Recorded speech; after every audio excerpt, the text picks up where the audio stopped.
todos, bienvenidos un jueves más al Fisio Directo. Vamos a esperar un segundito que se vaya uniendo por aquí la gente y arrancamos con el tema de hoy. Bueno, temática del Fisio Directo de hoy. Vamos a ver cómo la falta de sueño puede influir de manera muy potente en cómo nos estamos recuperando de una lesión o en cómo simplemente estamos conviviendo con el dolor derivado de alguna lesión. Muy bien, un segundito y vamos a ello.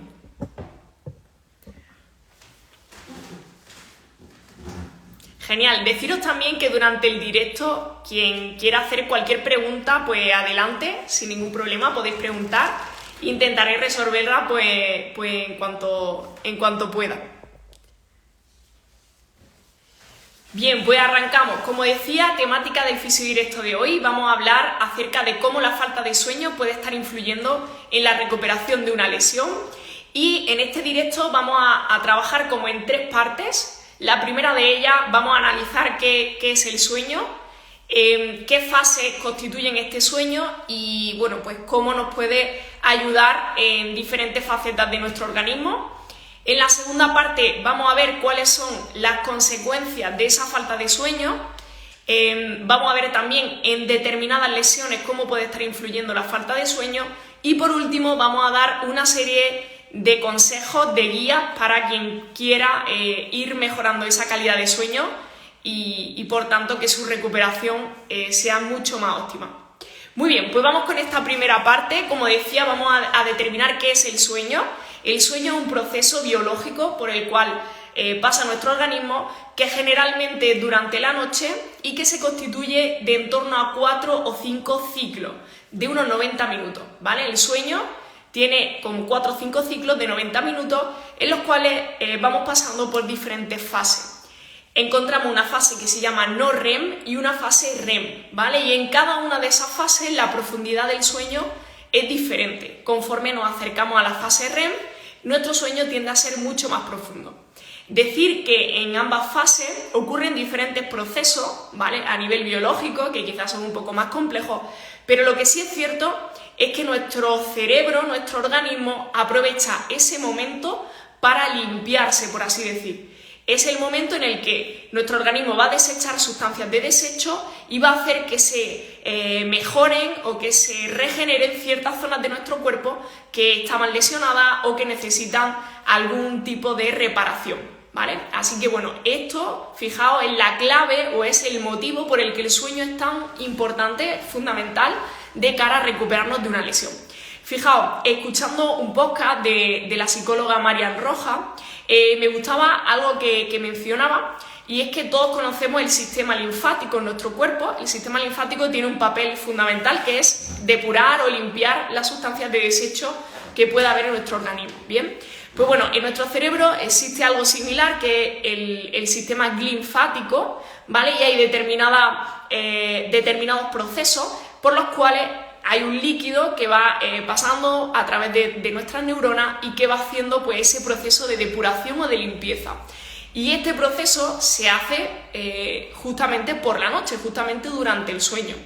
¿Qué es lo que hace este proceso? Pues fijaos, elimina toxinas y elimina sustancias de desecho tan importantes como que nos permiten evitar el Alzheimer, ¿vale? Entre ellas hay una de esas sustancias que se depura durante la noche, que por ejemplo evita que desarrollemos el Alzheimer, ¿vale?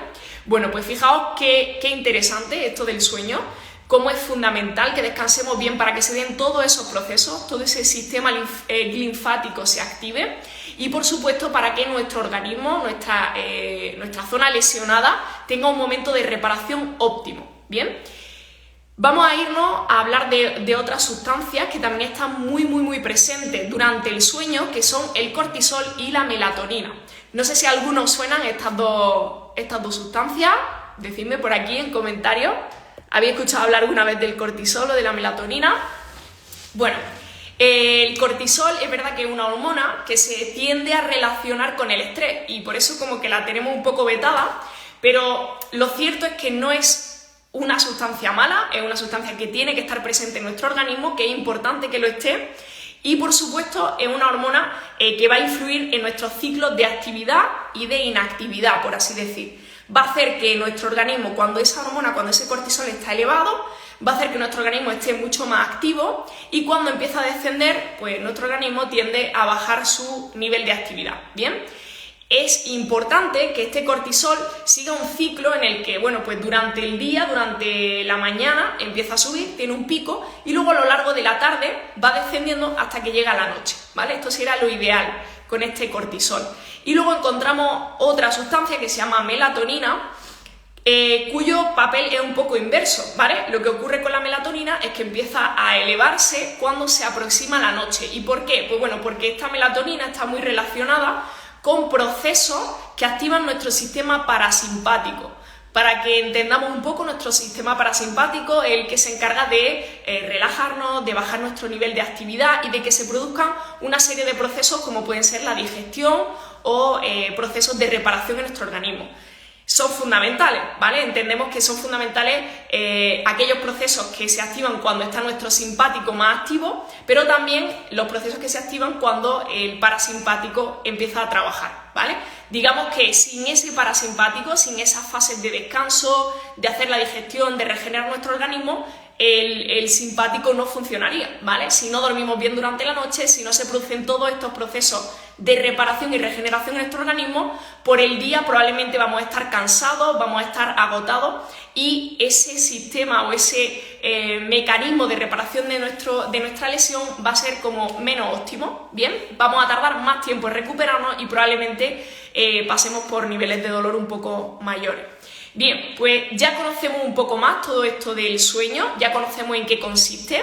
Hemos dicho que el sueño es un proceso fundamental, es un proceso biológico, que normalmente lo haremos por la noche y es esencial que se haga por la noche sí o sí, por el hecho de que estamos diseñados genéticamente para esto, y cuando invertimos ese sueño pues a veces podemos encontrarnos con problemas, ¿vale? Que ahora mencionaremos. Por aquí me han hecho una solicitud para entrar en el directo, no sé si ha sido por error. Sara, no sé si te has confundido al enviarme la solicitud, quiere entrar en el directo.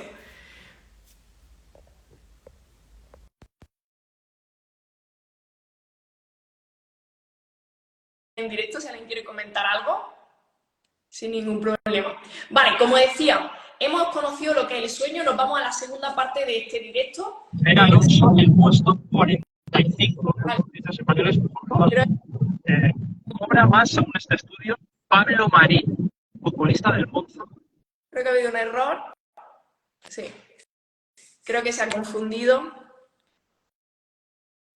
Vale, pues nada, como decía, vamos a esa segunda parte del directo donde vamos a hablar sobre esas consecuencias y muchas veces también esos motivos que nos van a llevar a tener un mal descanso, ¿vale? Porque podemos estar aquí muchas personas diciendo, vale, sí, me parece bien lo que me estás diciendo, sé que es fundamental el sueño, pero es que yo duermo mal y no sé exactamente por qué y llevo tiempo durmiendo mal. Bueno, pues vamos a ver en concreto, voy a mencionaros 6 motivos que quizá con alguno de ellos os encontré identificados, que están haciendo que durmáis mal, ¿vale? Que están haciendo que ese sueño, que esos ciclos de los que hemos hablado, por los que tenemos que pasar y que son fundamentales, se vean alterados.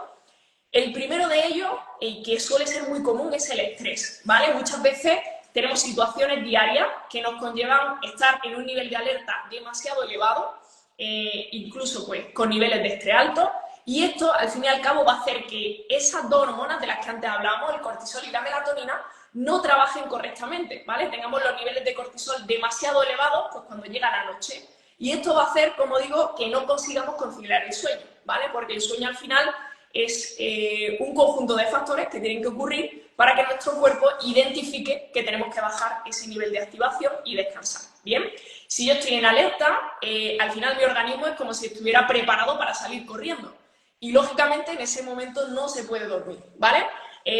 Tenemos que pensar que somos seres vivos que llevamos prácticamente con una genética muy parecida desde hace miles de años, y aunque haya cambiado nuestra cultura, aunque ahora mismo sea difícil que haya un león ahí fuera esperándome para comerme, nuestro organismo va a responder exactamente igual a nivel de estrés si hay un león ahí fuera esperándome que si tengo una preocupación muy grande o estoy muy rayada porque esa lesión me está condicionando a no poder trabajar, no poder hacer deporte, etcétera. ¿Bien?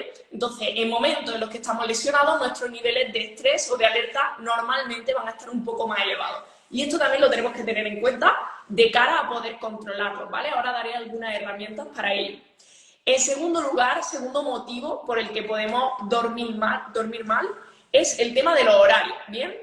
Muchas veces puede ser por problemas de tipo laboral, pero es verdad que nos cuesta tener siempre una misma hora de irnos a la cama y una misma hora para levantarnos. Y esto, al final, acaba muchas veces condicionando que no podamos dormir en condiciones, ¿vale? Que no tengamos un hábito que para nuestro sistema parasimpático es fundamental a la hora de descansar bien, a la hora de tener un sueño reparador. Tercer motivo, comida muy copiosa o muy cerca de la hora de irse a la cama. Si yo como demasiado, es verdad que hemos dicho antes que el sistema parasimpático es el que se encarga de hacer la digestión, pero si tenemos una comida muy copiosa, al final mi energía va a estar centrada en esa digestión y no voy a poder descansar bien, ¿vale? Lo mismo ocurre con las bebidas alcohólicas, con la cafeína o la teína.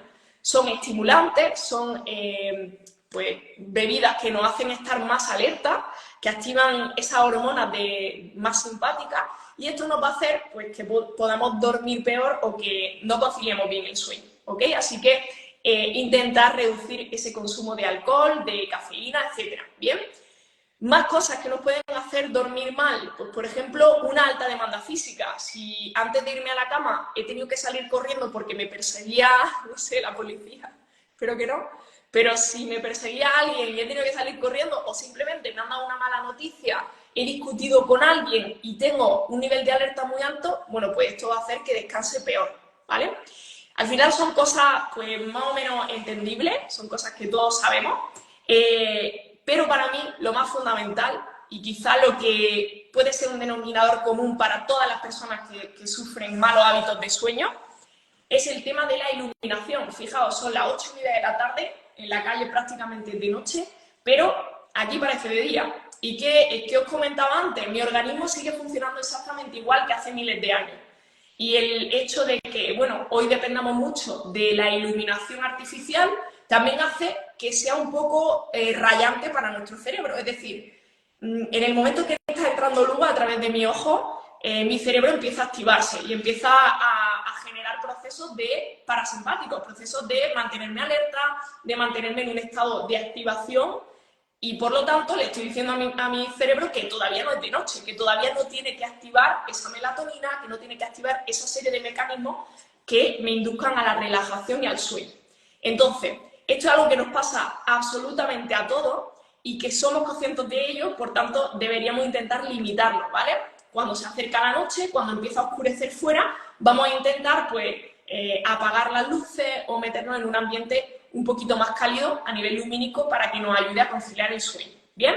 Bueno, hasta aquí algunos de los motivos por los que podemos dormir mal, recordad, son 6, ¿vale?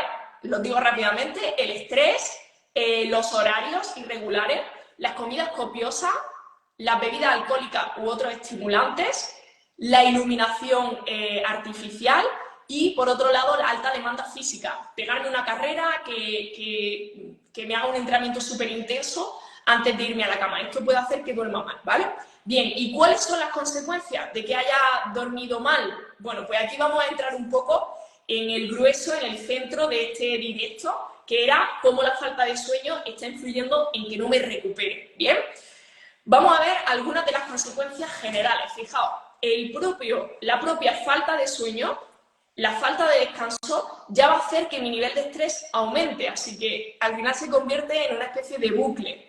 Descanso mal, tengo más estrés y como tengo más estrés también descanso peor, ¿bien?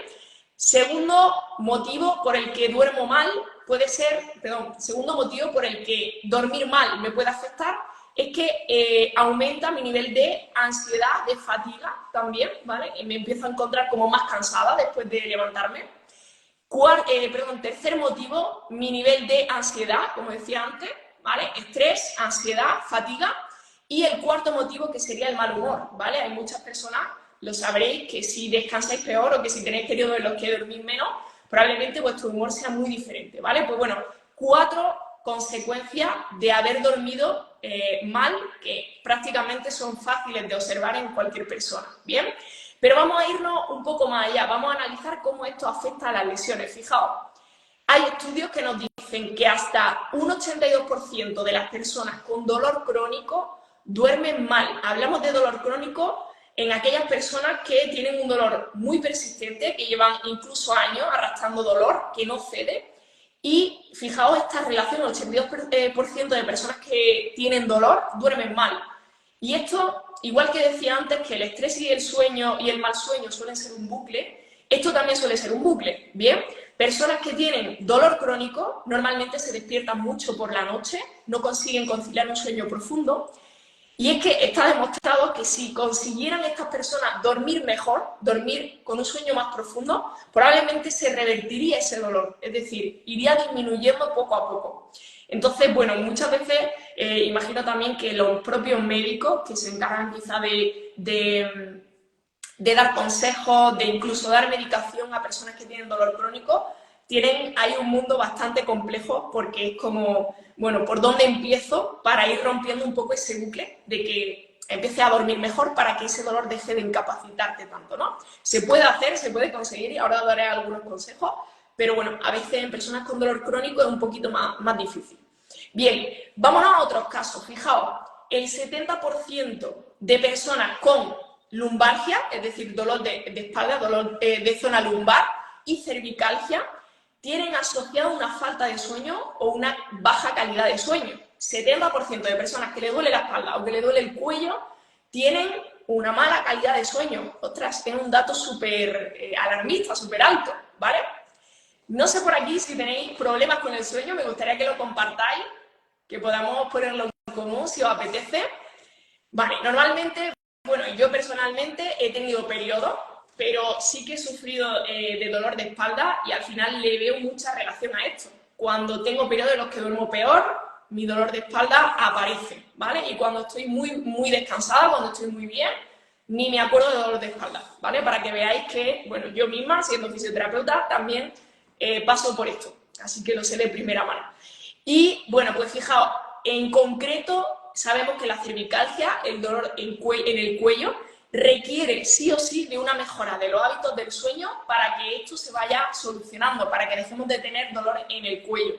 Aquí es como si abriéramos un melón bastante grande porque muchas personas que sufren dolor cervical al final acaban tendiendo a buscar una almohada que sea como más ergonómica para que el cuello no les duela y demás, pero sí que es cierto que este dolor cervical está formado por una serie de factores que no son solamente el descanso, aunque sea fundamental, sino que, bueno, cuando esta zona no tiene una buena capacidad física, cuando no tiene una buena condición física, esto también nos acarrea que descansemos peor, ¿vale? Así que la cervicalgia, y al menos también en mi caso, en mi experiencia con otras personas que tienen dolor de cuello, sí que lo he visto que en el momento que empiezan a mejorar un poquito la condición física, empiezan a descansar mejor como consecuencia y esto pues al final acaba haciendo que ese círculo que estaba tan cerrado empiece a disiparse, ¿no? Y estas personas empiecen a solucionar su problema de dolor.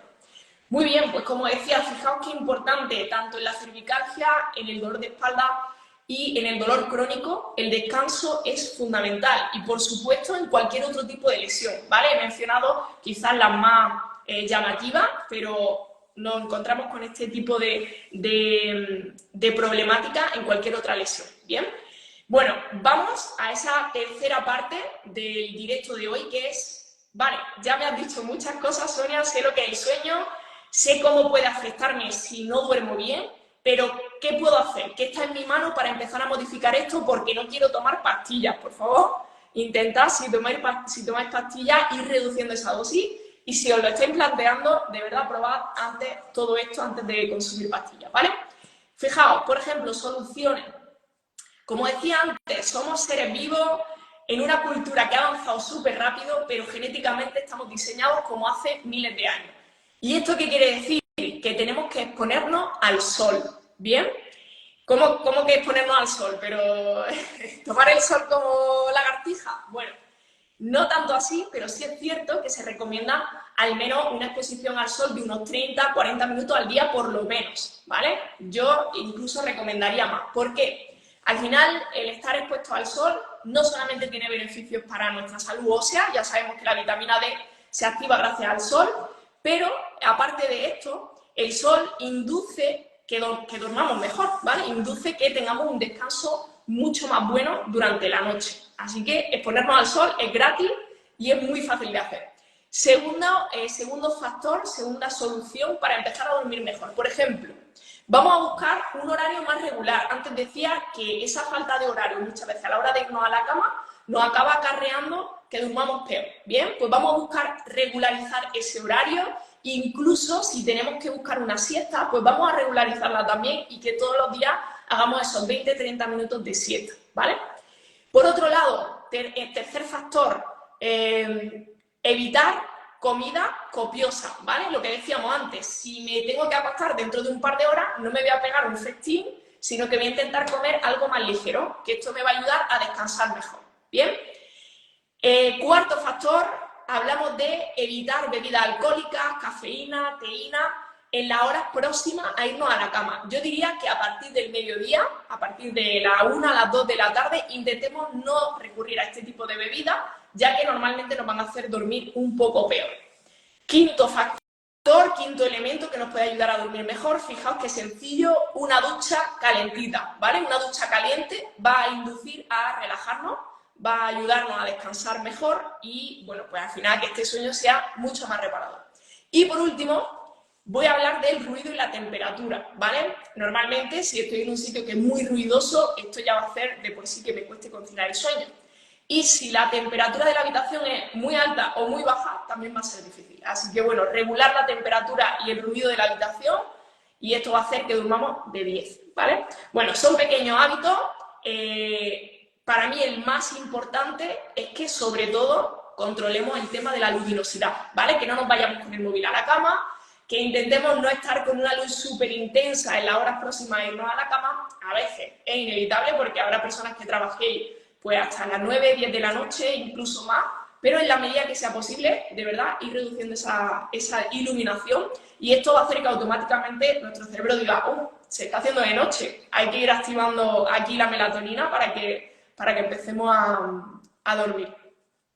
Muy bien, pues hasta aquí el directo de hoy. No sé si hay alguna duda. A mí me parece súper interesante que de una forma tan sencilla podamos conseguir que nuestro cuerpo esté saludable, esté bien, simplemente durmiendo en condiciones.